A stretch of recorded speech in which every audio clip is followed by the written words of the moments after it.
والسلام أما بعد فأعوذ بالله من الشيطان الرجيم بسم الله الرحمن الرحيم إن الله لا يغير ما بقوم حتى يغيروا ما بأنفسهم معاشرے کے حالات جو ہم سنانے لگیں گے، معاشرے کے حالات جو ہم سنانے لگیں گے تو پتھر بھی آنسو بہانے لگیں گے۔ اگر کھو گئی اس بھیڑ میں آدمیت، اگر کھو گئی اس بھیڑ میں آدمیت تو ڈھونڈنے میں زمانے لگیں گے۔ آج اس تاریخ ساز انجمن بزم تہذیب الکلام جہاں مسلم نوجوان بھائیوں کی کیفیات و حالات بیان کیے جائیں گے تو وہیں پر ان تاریخ ساز مثالی نوجوانوں کے واقعات زندگی کی بھی جھلکیاں پیش کی جائیں گی کہ جنہوں نے اپنی قوت ایمانی، عالی ہمتی، شجاعت و بہادری سے وہ کرشماتی کارنامے انجام دیے کہ تاریخ اسلام نے ان انقلابی فرزندوں اور جذباتی سپوتوں کا نام اپنے دیدۂ دل میں ہمیشہ کے لیے محفوظ کر لیا۔ آپ ذرا اوراق تاریخ کھنگالئے تو آپ کو معلوم ہوگا کہ مسلمانوں کی تاریخ بڑی تابناک رہی ہے۔ مسلمانوں کے نام سے روم و فارس، قیصر و کسریٰ جیسی عظیم طاقتیں کانپتی اور تھرواتی ہے۔ آخر مسلمانوں میں وہ کون سی چیز تھی جس کی بنا پر دنیا کانپتی اور لرزتی تھی؟ میرے غیور نوجوانوں، اس سوال کے جواب کے لیے جب ہم تاریخ کی کتابوں میں غوطہ زنی کرتے ہیں تو یہ بات ہمارے سامنے ازگر نرشمس ہو جاتی ہے کہ مسلمانوں کی ترقی اور شعب و دبدبے کی سب سے بڑی وجہ ان کے نوجوان تھے۔ چونکہ ماضی اور حال کے نوجوانوں میں نمایاں فرق نظر آتا ہے۔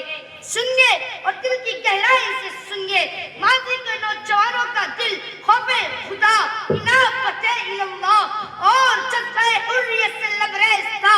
چنانچہ دور نبوت میں اعلان کیا جاتا ہے کہ آج اسلام خطرے میں ہے، دشمن طاقتوں کے نرغے میں ہے، اس لیے میدان کارزار کی طرف کوچ کرو۔ یہ آواز گھر گھر تک پہنچی، گلی گلی میں گونجی۔ ایک جوشیلے نوجوان کے کانوں میں بھی، جس کی نئی نویلی بیوی سہاگ کے چوڑے میں ابھی ملبوس ہو کر آئی تھی، ابھی شب زفاف کا خمار بھی نہ ٹوٹنے پایا تھا کہ یہ مرحلہ پیش آ گیا۔ اگر ایک طرف بیوی کا دلکش چہرہ تھا تو دوسری طرف اسلام کی عبادت کا مسئلہ تھا۔ اگر ایک طرف اس کو محبت کی کہانی تھی تو دوسری طرف قوم کی سیرت و نگہبانی تھی۔ اگر ایک طرف عشرت کا ترانہ تھا تو دوسری طرف موت کی تلخیاں اور اداسیاں تھی۔ اور میری قوم کے نوجوانوں، ایسے پرپیش مرحلے پر اس نوجوان نے کیا فیصلہ کیا ہوگا؟ کیا کشمکش میں مبتلا ہوا ہوگا؟ جو تاب کھایا، رکا یا پھر چلا؟ تو میں یہ عرض کر دوں کہ جوش و جذبے نے ایسی کروٹ بدلی، شوق جہاد اور آرزو شہادت نے اتنا بےتاب و بے قرار کیا، ٹھہر اور ٹھٹکنا تو دور کی بات، بلکہ وہ اس نے چراوت میں مشغول تھا، اسے بھی مکمل نہ کر سکا۔ بڑی اجرت میں گھوڑے پر سین کسی، تلوار بغل میں لٹکائی، سوار اور روانہ ہو گیا۔ حسن کی نیرنگیاں دعوت، عزت و محبت دیتی رہ گئی، عشق کی سرمستیاں کھینچتی رہ گئی، مگر وہ رکا نہیں، چلا اور چلتا رہا، میدان کارزار میں پہنچا، لڑا اور لڑتا رہا اور لات و عزا کے پجاریوں کو موت کے منہ میں دھکیلتا رہا، یہاں تک اس نوجوان نے شہادت کا آب حیات نوش کر لیا۔ معزز سامعین کرام، کل تک وہ نوجوان جو تلواروں سے کھیلتا نظر، جن کے ہاتھوں میں تلواریں نظر آتی تھی، آج ان کے ہاتھوں میں کرکٹ کے بلے نظر آتے گئے۔ کل تک وہ نوجوان جو تیروں اور نیزوں سے کھیل تھا، آج پارکوں میں اپنی محبوبوں کی زلفوں سے کھیلنے کا عادی بن چکا ہے۔ کل تک وہ نوجوان جن کا دل تو تلواروں کی تصادم سے سرور ہوا کرتا تھا، آج گرم فٹوں کی تعصب سے اس کی چاند میں چاند آتی ہے۔